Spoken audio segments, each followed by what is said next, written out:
হঠাৎ বয়ে যাওয়া তীব্র ঝড়ে ময়মনসিংহের হালুয়াঘাট উপজেলার কয়েকটি এলাকায় ব্যাপক ক্ষয়ক্ষতি হয়েছে। ঝড়ের তাণ্ডবে দরিদ্র, শ্রমজীবী ও কৃষক পরিবারের ঘরবাড়ি সম্পূর্ণ বিধ্বস্ত হয়ে পড়েছে। ঘরের চাল ভেঙে অনেকেই আহত হয়েছেন।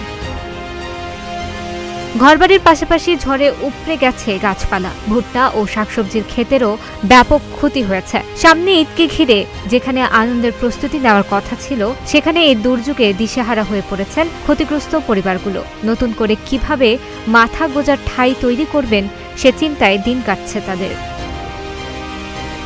উপজেলার ধারা ইউনিয়নের কুতিকুড়া এলাকায় রবিবার দুপুরে দেখা যায় সড়কের পাশে বৈদ্যুতিক খুঁটির ওপর ভেঙে পড়া গাছের স্তূপ। বিদ্যুৎ বিভাগের সংশ্লিষ্ট কর্মকর্তারা গাছ সরিয়ে লাইন সচল করার কাজ করছেন। পাশেই ছড়িয়ে ছিটিয়ে রয়েছে টিনের টুকরো।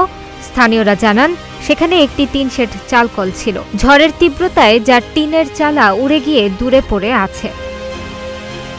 কিছুটা এগোলেই কৈচাপুর ইউনিয়নের গুনিয়ারিকান্দা গ্রাম। এই গ্রামেই সবচেয়ে বেশি ক্ষতি হয়েছে। স্থানীয়দের ভাষ্য, ঝড়ে দুটি মসজিদ সহ অন্তত ৩০ থেকে ৩৫টি টিন শেড ঘর মুহূর্তেই ধ্বংসস্তূপে পরিণত হয়। অধিকাংশ ক্ষতিগ্রস্ত পরিবারই শ্রমজীবী, কৃষক ও নিম্ন আয়ের মানুষ। ঝড়ের আঘাতে অনেক ঘর মাটির সঙ্গে মিশে যায়।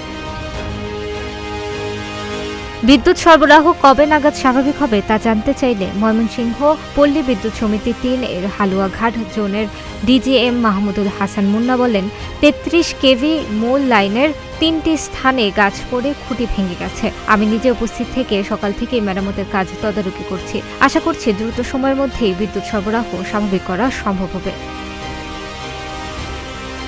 ভারপ্রাপ্ত উপজেলা নির্বাহী কর্মকর্তা জান্নাত বলেন, গত রাতে ঝড়ে উপজেলার বিভিন্ন এলাকায় ক্ষয়ক্ষতি হয়েছে। ফায়ার সার্ভিস সহ সংশ্লিষ্টরা কাজ করছেন। অনেক জায়গায় বিদ্যুতের খুঁটি পড়ে গেছে। ক্ষতিগ্রস্ত পরিবারগুলোর বিষয়ে প্রয়োজনীয় ব্যবস্থা নেওয়া হবে।